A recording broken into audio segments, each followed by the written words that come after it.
मंगलम गरुड़ध्वज मंगलम पुंडरीकाक्ष मंगलाय तनोहरि ओम।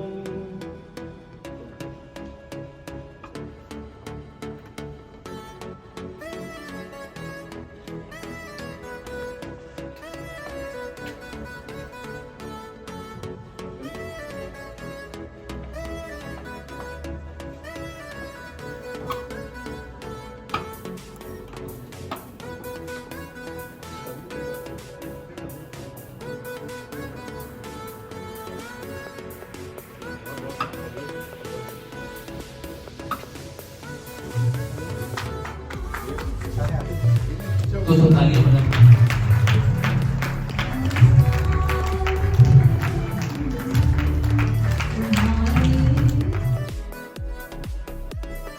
हमें उससे रूबरू रोया ऐसे रहस्य जो वहां ये समझ के आए, जो इन्होंने अनुभव किए, जो प्रैक्टिकल व्यवहारिक तौर पर इन्होंने जो अपने आप में पाया, इन्होंने अपनी मुट्ठी में कैद नहीं किया। एक ही मन में बात लेके चले इस विश्वास के साथ कि जीवन बहुत थोड़ा है। अगर हम ये सोच के चलेंगे कि नहीं, जो मुझे अमुक विरासत मिल गई मैं इसे अपनी मुट्ठी में कैद कर लूं, तो शायद नहीं।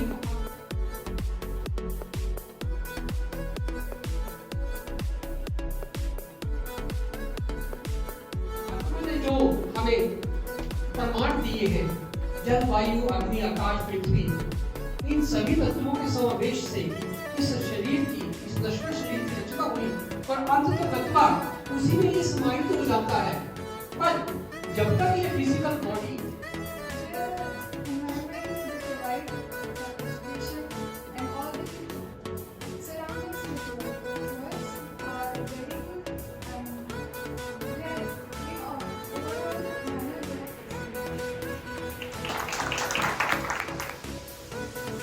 हम लोगों के बीच में जैसे हमारा एक पारिवारिक नाता है, मीन्स की एक ग्रुप में है, हम लोग बहुत लंबे समय से एक यात्रा से जुड़े हैं। इन्होंने चिंतन मंथन के लिए हम लोगों को बुलाया और कहा कि मुझे क्या करना चाहिए। हमने कहा जो खैरात, जो भिक्षा वो हमें कॉमन एक इंसान बनने का संदेश देती है।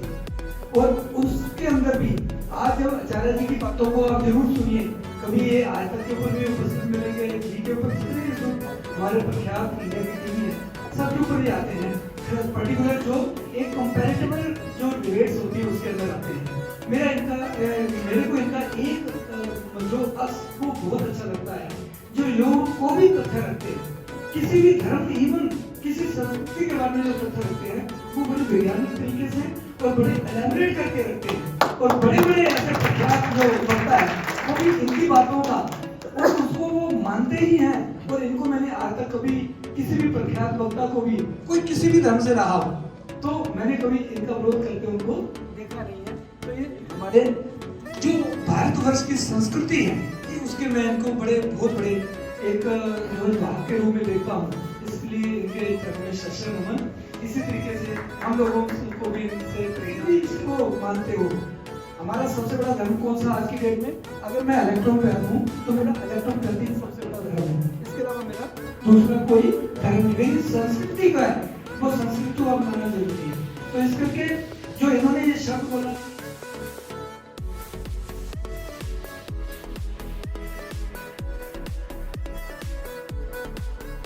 यूथ का सबसे बड़ा प्रॉब्लम क्या है कि youth is very confused. I think यहाँ होंगे सभी यूथ है, वैसे तो कोई दिल की तो कोई उम्र ही नहीं है, आई गेस तो सभी यूथ है। But the definite thing is कि जितने भी लोग यहाँ होंगे 80% लोग मेरी एक बात से एग्री करेंगे कि शायद सभी लोग कंफ्यूज हैं।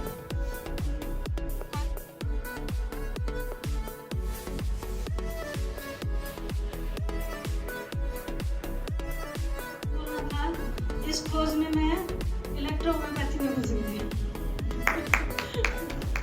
इलेक्ट्रोहोम्योपैथी में आने के बाद मैंने पीछे मुझे नहीं जानती थी S1 S2 क्या, मुझे कोई नॉलेज नहीं थी। बट मुझे एक सिंगल वर्कशॉप मैंने अटेंड की थी, उसके बाद से मुझे मतलब वो सब क्लिक्स होते गए, यानी कि कभी मुझे आज तक फेलियर देखना नहीं पड़ा।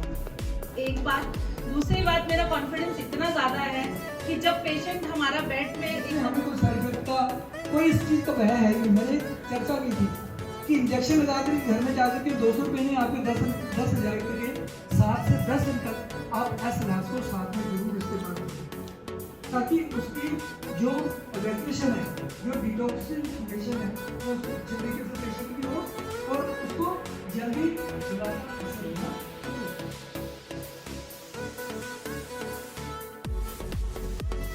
3 साल से मैं प्रैक्टिस कर रही हूँ और इसकी तरफ ईएच की तरफ मुड़ने का रीजन था रिजल्ट्स। जो हम लोगों को पता है कि जैसे पहले ईएच का नाम लिया जाता था कुछ नहीं होने वाला। कितने लोगों को ऐसा लगता था पेशेंट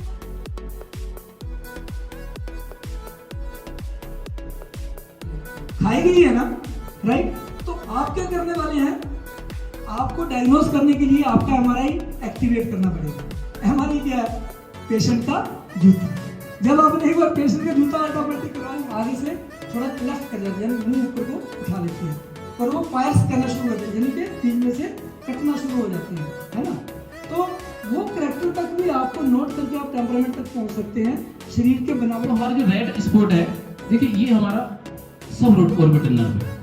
तो यदि हम इन पॉइंटों को भी यूज करेंगे तो दोस्तों, तो मैं डॉक्टर विनोद कश्यप जी से विनम्र गुजारिश करूंगा ऐसे दोस्तों, क्योंकि एक 5 नंबर की राइट साइड हमारी नेगेटिव है और लेफ्ट आपका एक्स्ट्रा जेट पूरे हाथ में। सर ने बताया था कि हमारा जो बॉडी है हमारी, इसके अंदर 2 ही मेन फ्लूइड हैं, लिम्फ एंड ब्लड।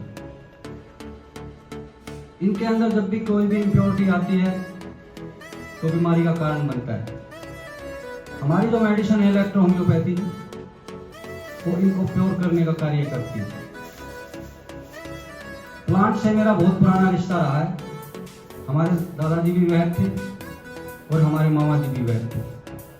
उन्होंने जो हमें प्रमाण दिए हैं, जल, वायु, अग्नि, आकाश, पृथ्वी, इन सभी तत्वों के समावेश से इस शरीर की, इस नश्वर शरीर की रचना हुई और अंत का तत्व उसी में ही समाहित हो जाता है। पर जब तक ये फिजिकल आप जो हमारे EFC EFS है दोस्तों, उसको अगर आप यूज करोगे, हीलिंग रेमेडी इसमें हालांकि ग्रुप भी मेंशन करती है, या फिर जहाँ पे वो इस्तेमाल होता है, जहाँ वो तत्वों का उपयोग शरीर में किया जा रहा है, वो खराब है। अब इसको आप जो इन्फॉर्मेशन हम लेने जा रहे हैं, क्या वो हमारे लाइक माइंडेड है या नहीं है, क्या हम उससे इसको सीख रहे हैं या और कंफ्यूज हो रहे हैं। तो जब हम कुछ चीज़ नई चीज़ को जानकारी लेते हैं और अगर वो हमें कंफ्यूज कर रही है तो वो हमारे लिए कई बार मुश्किल करने का काम कर देती है।